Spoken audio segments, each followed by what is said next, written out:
The morning sun cast a golden glow across the tranquil wetland as a gentle mist rose from the water's surface.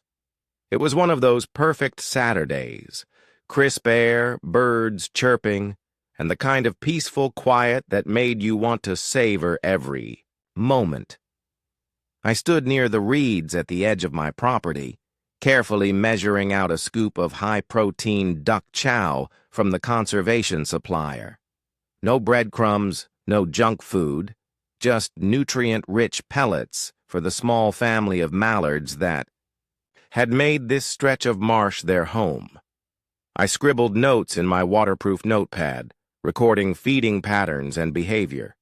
Technically, my backyard bordered a protected wetland easement, but in this neighborhood, common sense tended to evaporate faster than morning dew. Most residents either ignored the wildlife or treated it like a nuisance. I preferred to respect it, partly because it was my job, partly because watching those ducks waddle around brought me more joy than any HOA-approved lawn ornament ever could. Then I heard it, the sharp, unmistakable click-clack of heels on decorative pavers. The sound was followed by the aggressive rustling of grass being trampled underfoot, as if the earth itself had offended someone. Of course. Karen Dunley, HOA president and self-appointed enforcer of all things orderly, marched toward me like a woman on a mission. Her clipboard swung at her side like a weapon, her designer sunglasses perched atop her head like a crown. She had the HOA badge pinned to her blouse like it was a federal agent's shield, but with none of the actual authority and all of the misplaced confidence. "Excuse me," she snapped, her voice dripping with the kind of condescension usually reserved for misbehaving toddlers. "That's a clear violation of HOA policy 4C27, no feeding wildlife on community grounds." I turned, keeping my expression neutral. "Actually, this section is technically private property that happens to border the wetland. I'm not breaking any rules." She cut me off with a raised hand as if she were halting traffic. "Doesn't matter. We voted last quarter.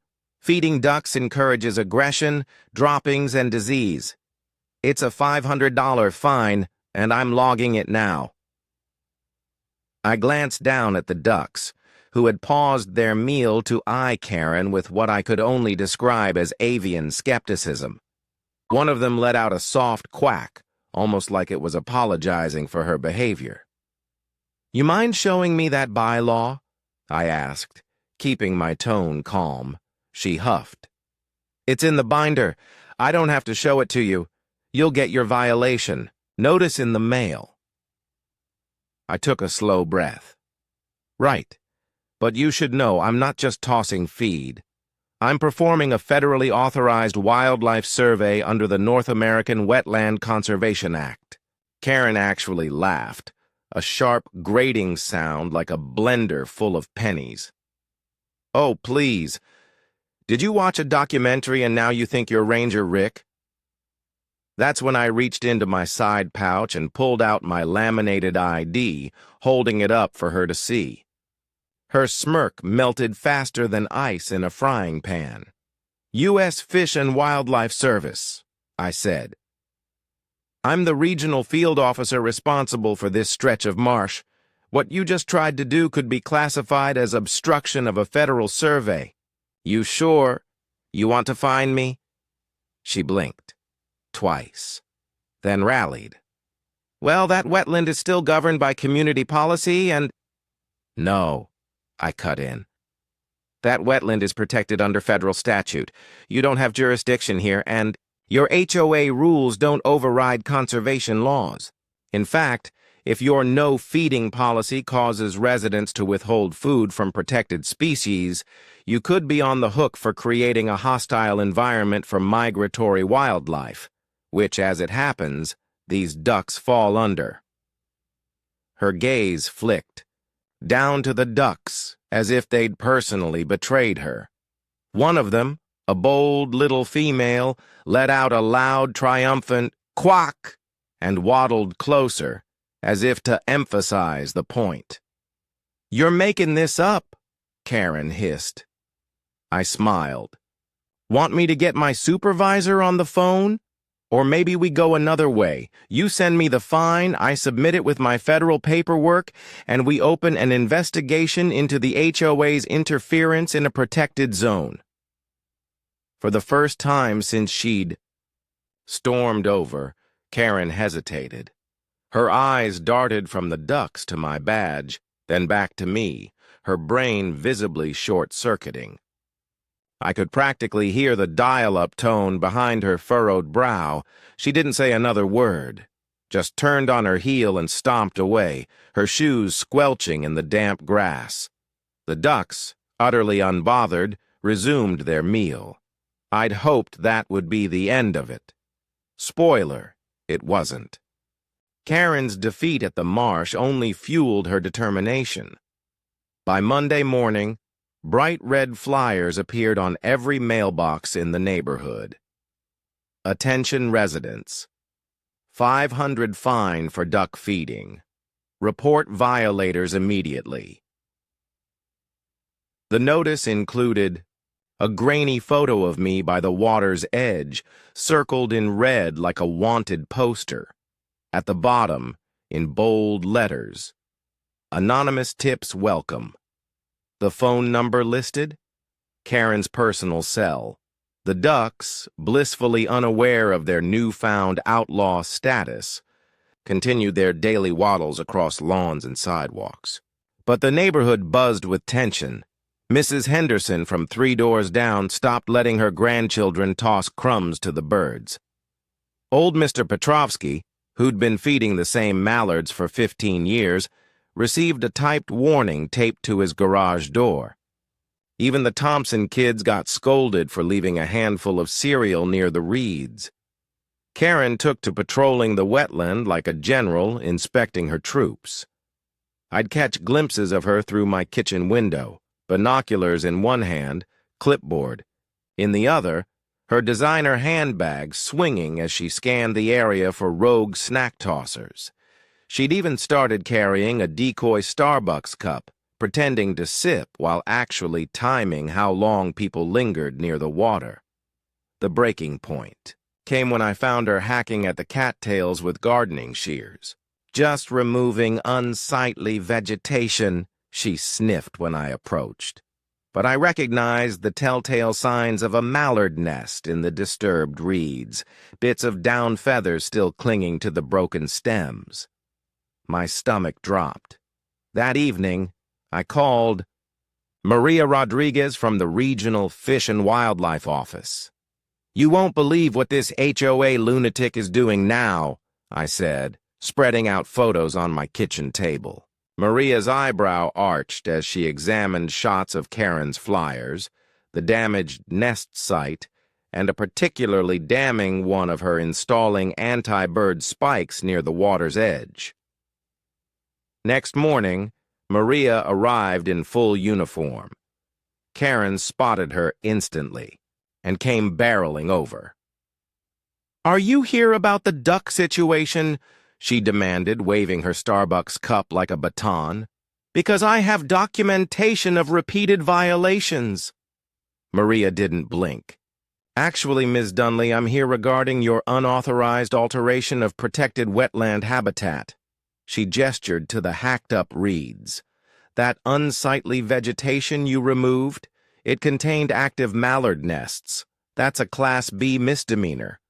Under the Migratory Bird Treaty Act." Karen's face cycled through shades of red. "That's ridiculous.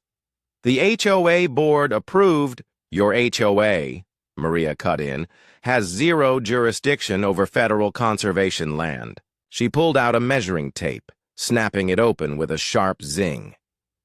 "Now, if you'll excuse me, I need to document the damage for our case file." I watched from my porch as Karen retreated, her heels sinking into the soft earth with each step.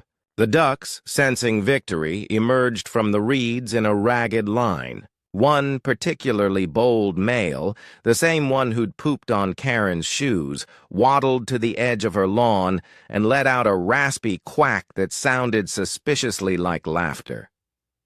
That night, the neighborhood Facebook group exploded. Someone posted security. Footage of Karen installing the anti-bird spikes. Another shared photos of the shredded nest. By midnight, the hashtag #CheerDuckGate was trending locally. Karen fired back with a rambling post about government overreach and fake animal rights agendas, but even her usual supporters stayed quiet. The war wasn't over, not by a long shot. But for the first time, Karen wasn't the one holding all the power. And as I watched the ducks settle in for the night, their soft quacks carrying across the water, I realized something terrifying. Karen wasn't going to take this lying down. And when cornered, people like her always fought dirtiest. The midnight bread incident should have been predictable. At 1:37 a.m., my security camera captured Karen creeping across my lawn like a raccoon with a grudge, her oversized designer purse gaping open as she dumped clumps of stale bread around. My duck feeding station. The infrared footage showed her pausing to glance over her shoulder, the glow from my neighbor's porch light catching the manic gleam in her eyes as she emptied an entire bag of moldy hamburger buns onto the grass. By sunrise, the ducks had wisely ignored the suspicious offering, but the message was clear. Karen was escalating. I forwarded the footage to Maria, who responded with a single line. Federal obstruction case just got stronger. Karen, meanwhile, had moved to phase 2 of her meltdown. That afternoon, Sheriff's Deputy Wilkins showed up at my door, looking like he'd rather be anywhere else. Got a complaint about illegal wildlife baiting? He said, rubbing his temples. Something about duck trafficking? I blinked. Duck what? He sighed. Yeah, look, I know this is nonsense, but I've got to follow up. HOA president claims you're luring aggressive waterfowl into residential areas. He glanced past me to where Waddles, the goose Karen had injured, was peacefully nibbling grass near my porch. That the violent predator in question? I showed him the security footage. His eyebrows climbed higher with each passing second. She's planting evidence on your lawn? While committing at least 3 misdemeanors herself, I confirmed, pulling up the federal statutes on my phone. Trespassing, illegal baiting of wildlife, and a loud honk interrupted us. Waddles had waddled up to the porch railing and was now fixing Deputy Wilkins with a look of profound judgment. The deputy stared back. That goose looks like it's about to testify in court. He's a key witness, I deadpanned. The deputy left, with a promise to have a word with Karen. But Karen, it seemed, had other plans. By dusk, she'd papered the neighborhood with new flyers, this time with grainy, zoomed-in photos of Waddles captioned, "Dangerous Goose Alert." This aggressive bird has attacked residents and must be removed. The problem? The attack photo showed Waddles peacefully standing near a mailbox while Karen, off camera, screamed about avian terrorism. The victim was her own reflection, in a puddle. The neighborhood wasn't buying it. Mrs. Henderson started leaving sliced grapes by the reeds, just in case the poor things are hungry. The Thompson kids built a tiny goose-safe zone sign out of popsicle sticks. Even the mailman began carrying duck treats in his pocket. Karen's final play came at 3 a.m. the next night. My motion-activated floodlight caught her red-handed, literally, as she wrestled with a roll of chicken wire near the wetland's edge. The camera audio picked up her hissed monologue. Just need to fence off the whole damn... Oh, come on. A splash. A curse. Then the unmistakable sound of a furious goose. By the time I made it outside, Karen was knee-deep in the marsh. Chicken wire tangled around her ankles as Waddles advanced with his wings flared. She shrieked and lost a shoe trying to scramble backward. The ducks, roused from sleep, watched from a safe distance like jurors at a trial. I didn't say a word, just raised my phone and snapped a photo. The flash illuminated Karen's wild-eyed expression perfectly, a mix of rage, terror, and the dawning realization that she'd just given me everything I needed to bury her legally. Waddles honked once, decisively as if to say, "Case closed." The morning after the great chicken wire incident, the neighborhood awoke to find Karen's lone designer sandal floating in the marsh like some bizarre modern art installation. Waddles stood guard beside it, his head held high, as if presenting a trophy. By 8 a.m., the security footage had already spread through the neighborhood group chat with the speed of a wildfire. Someone had even photoshopped Karen's face onto Napoleon's retreat from Russia, which felt oddly appropriate. The legal avalanche began quietly.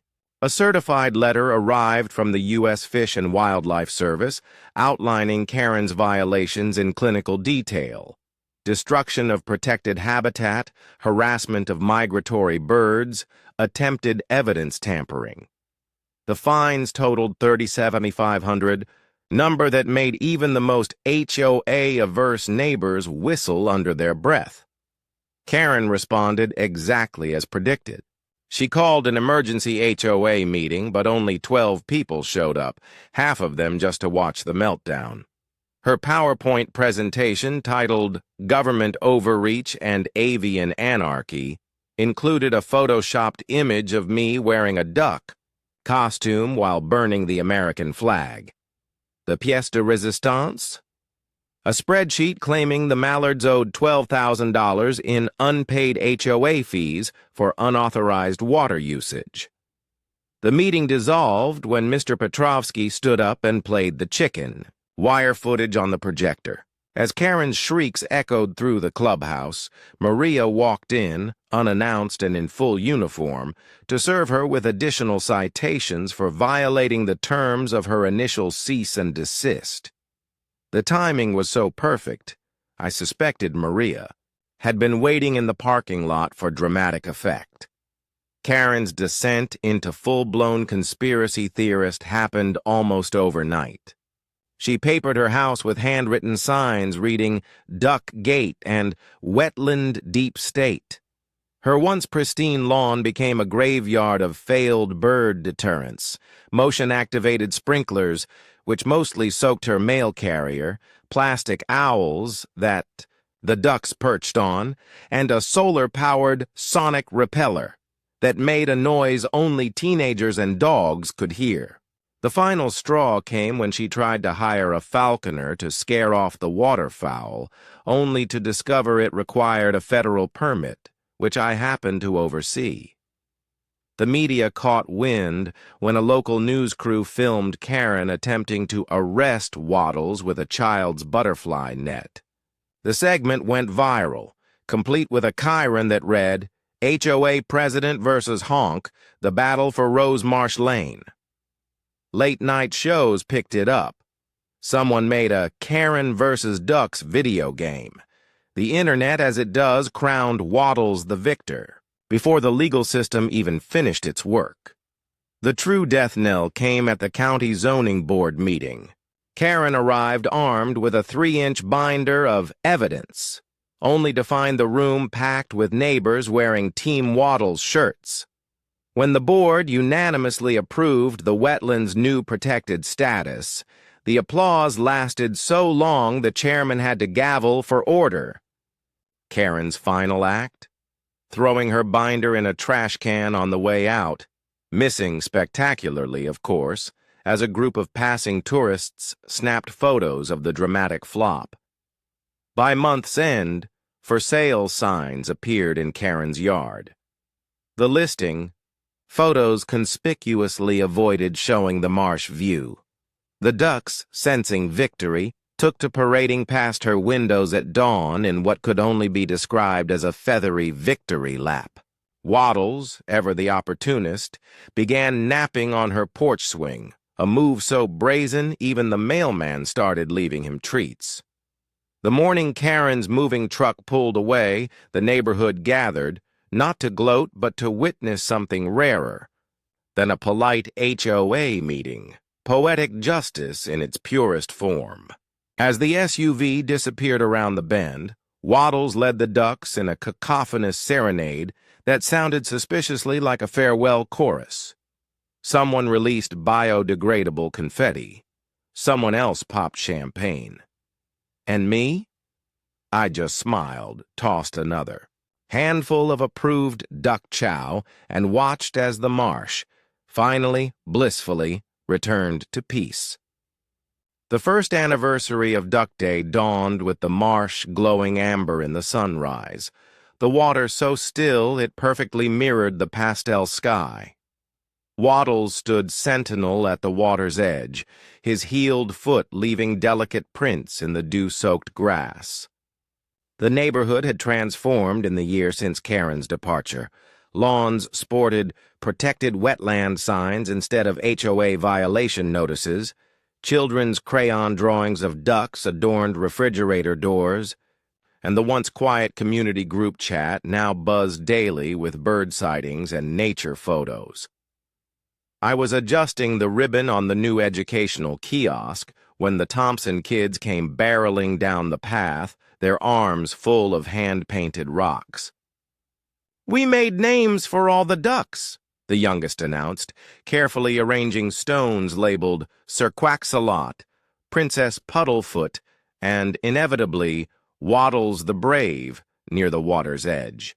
Behind them, Mrs. Henderson supervised a group of seniors setting up a picnic table piled with duck-shaped cookies, while Mr. Petrovsky tuned his ancient accordion for what he promised would be a surprise musical tribute. The celebration was in full swing when a sleek black car pulled up to the curb. A hush fell over the crowd as a familiar figure stepped out. Karen, looking oddly diminished in sunglasses and a wide-brimmed hat, as if trying to disguise herself from her own past. She hovered by the car, her posture rigid, while the ducks froze mid-waddle to stare at her with unsettling intensity. For a long moment, no one moved. Then Waddles let out a soft, questioning honk and began his slow, deliberate march toward her. Karen actually took a step back, her hand flying to her chest. The crowd held its breath as the goose stopped an arm's length away, tilting his head as if assessing whether she'd finally learned her lesson. What happened next would be debated. For years, some claimed Waddles bowed. Others insisted he simply lost interest. But everyone agreed that when Karen tentatively reached into her purse and pulled out, of all things, a bag of premium duck feed, it marked the single most shocking moment. In Rosemarsh Lane history, the ducks being ducks immediately swarmed her. Karen stood frozen as they pecked gently at her shoes, her expression cycling through shock, fear, and finally something resembling awe. When Sir Quack-a-Lot deigned to eat from her trembling hand, someone in the crowd actually gasped. Maria, leaning against the educational kiosk next to me, murmured, "I'll be damned. The ducks are better at conflict resolution than the federal government."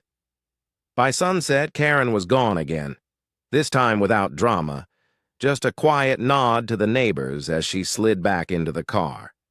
But she left the feed behind, neatly stacked, by the kiosk with a note that simply read, "For the birds."